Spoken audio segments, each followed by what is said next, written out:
আজকে দেখছো পুকুর শেষটা চলে এসছে। এই যে আমাদের পুকুর, কি মাছ পাম্প খারাপ হয়ে গেছে।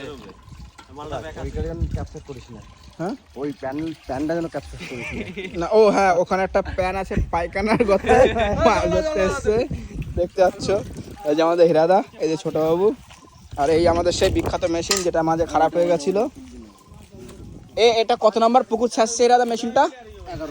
11 নম্বর এই পুকুর। ও 75-এর মেশিন। কারোর ভাড়া লাগলে কন্ট্যাক্ট করে হিরাদার সঙ্গে, ঠিক আছে। আর পাইপ ভাড়া লাগলে ওই যে আমাদের পারই বাবু, কাদা ফাদা যাবে যখন পাইপ ভাড়া। আর এই পাইপ ভাড়া লাগলে নাড়ু, 3টে পাইপই দিয়ে দিলাম। লেবার লাগে, লেবার আর লেবার, এই যে লেবার আমাদের ছোট বাবু, লেবার কন্ট্রাক্টর প্রকাশ আমাদের। আর পাকাল মাছ ছোট মাছ হ্যাসরানো হচ্ছে প্রকাশ কাদা চটকানো মাল। মানে কেমন লাগছে একটু কিছু বলো। আপনার বিচারক কি দিয়ে দাদা ধরেন দাদা, এই দেখো দাদা ধরেন। স্নান করে নিবি নাকি? আর জায়গা যাবে না, আমরা ধরে গেছে,